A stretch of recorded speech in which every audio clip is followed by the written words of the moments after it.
Provavelmente você já sabe que buscar boas confluências nas suas operações aumentará e muito sua taxa de acerto e principalmente o seu risco-retorno nas suas operações. E hoje eu vou te mostrar uma análise que eu realizei junto com a turma lá no grupo de operações, cravando o fundo de mercado, trazendo aqui todo o passo a passo detalhadamente para que você possa compreender e colocar em prática da mesma forma. Bora para a tela compreender toda a estrutura dessa operação compartilhada lá no grupo. Inicialmente sinalizei para a turma que o mercado estava trabalhando em uma estrutura principal de alta, fez uma formação corretiva em busca de uma região de interesse, demanda, Fibonacci, POC. Sinalizei que quando o mercado buscasse tal região, poderíamos comprar especulando a alta do ativo. Dito e feito. Bora para a tela. Primeiramente, observe que no tempo gráfico de 5 minutos, o mercado apresentou uma estrutura em V, desceu muito forte e voltou com a mesma intensidade. Movimento em V é um movimento de manipulação, capturando fundos anteriores, ou seja, capturando liquidez dos compradores para que o mercado possa prosseguir futuramente em uma tendência nova de alta. Então observe que ele desceu com muita intensidade, manipulando fundos anteriores, e após isso sobe com muita intensidade, com muito interesse comprador. Após isso, você marcará os dois pontos extremos dessa onda de impulso, marcará o fundo extremo e marcará o topo extremo. Observe que após finalizar essa onda de impulso, o mercado tem duas opções, duas possibilidades. Primeira, descer em uma escala corretiva em comparação com a pernada de alta anterior, ou então replicar essa mesma pernada, descer de uma forma muito forte, de uma forma agressiva. Então sempre teremos essas duas opções. Ou ele desce de forma corretiva, de forma fraca, em comparação com a pernada anterior, ou ele desce com a mesma intensidade, apenas replicando o movimento anterior. E observe que nesse caso o mercado optou pela forma corretiva. Ele desceu de maneira muito mais fraca em relação à estrutura de alta. Até fazendo aqui uma breve relação de preço e tempo, desse fundo até o topo o mercado demorou aproximadamente 2 horas para subir. E desse mesmo topo até o fundo atual, o mercado demorou 17 horas para percorrer essa movimentação de queda. Isso nos indica que os vendedores estão fracos ao longo daquela movimentação.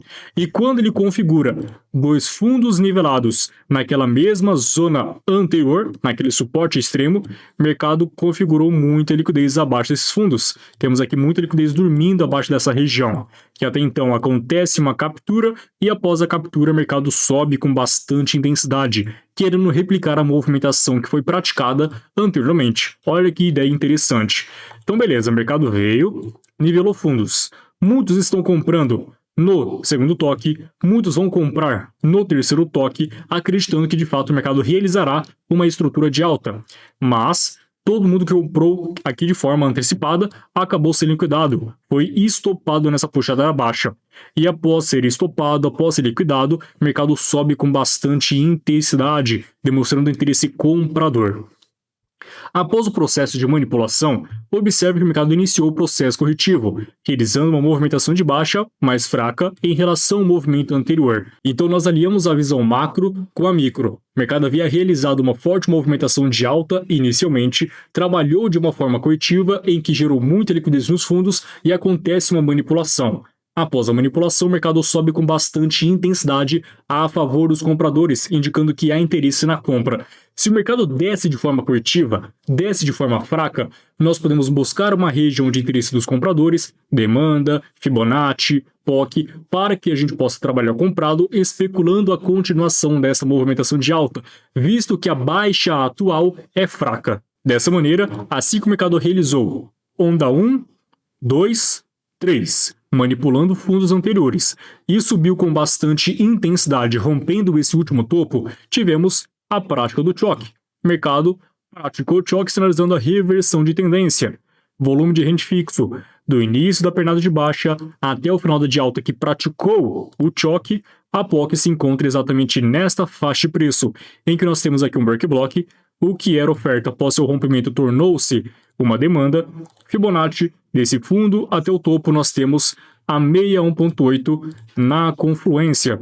Refinando no tempo gráfico de 1 minuto, observe que o mercado vem descendo aqui numa escala corretiva, apresentando aqui uma estrutura de baixa mais fraca em relação à estrutura de alta anterior, fazendo aquela mesma relação de preço e tempo, e quando o mercado buscar essa região, podemos trabalhar comprado visando a alta do ativo. Ao longo dessa estrutura de baixa, o mercado apresentou um fundo próximo da região, subiu brevemente, trazendo aqui alguma indução compradora para que o mercado possa invadir a demanda e estopando quem comprou de uma forma antecipada.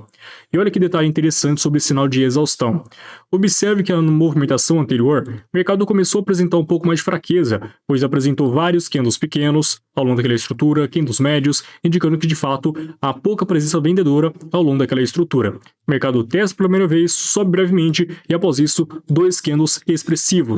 Muitas vezes uma exaustão, pois antes ele já havia sinalizado fraqueza, antes de invadir a demanda. E quando ele invade a demanda, apresenta dois candles expressivos. Isso muitas vezes se chama exaustão. É o último suspiro dos vendedores ao longo daquela estrutura, para que ele possa consumir a demanda e após isso voltar a subir. De acordo com essa visão de exaustão, marco nossa caixa de ganho aqui, ó, de pavio a pavio. Observe que tivemos a formação de um padrão Harami, pois esse candle negativo, esse candle positivo no caso, fechou abaixo da 50% do candle anterior, executa a compra para binárias na abertura dessa vela para o final da próxima e tivemos um belíssimo take nesta operação. No Forex, eu montei minha ordem de compra na perda da demanda, ou seja, não comprei na rejeição. Quando o mercado invadiu a demanda, eu já estava à espera dessa rejeição para trabalhar em binárias, porém no Forex, eu deixei uma ordem pendente exatamente na perda da demanda, ou seja, quando o mercado subir e fechar acima da demanda, automaticamente validará a minha operação de compra, efetivará a ordem.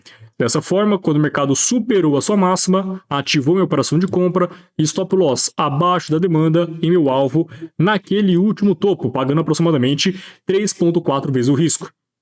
E aí, quando o mercado subir, eu já posso dar uma reduzida no prejuízo e tudo mais.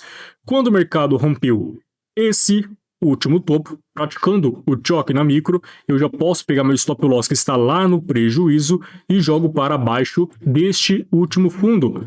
Caso o mercado ele volte a praticar um movimento corretivo e depois disso volte a subir, rompendo o topo novamente, praticando um boss, eu posso jogar, meu stop loss está no prejuízo, porém de uma forma reduzida, para o 0 a 0. Vamos observar o que o mercado fez. Ele veio, continuou subindo ao longo daquela movimentação, deixando como confirmação aqui uma zona de demanda aqui atrás.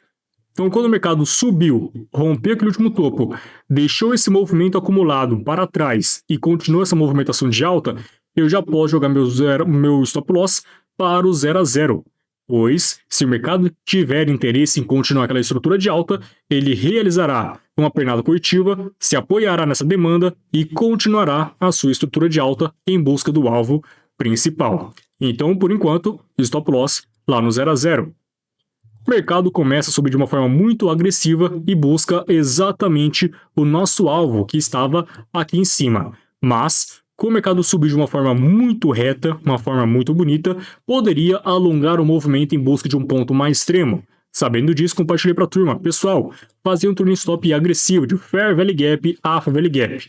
Esse daqui era o único Fair Value Gap que o mercado havia apresentado e jogamos nosso turn stop exatamente para baixo desse Fair Value Gap. O mercado volta a descer brevemente ali e tira a nossa posição exatamente aqui, pagando aproximadamente 3 vezes o risco nessa estrutura. Operação muito boa, cravando full de mercado, surfando uma belíssima movimentação.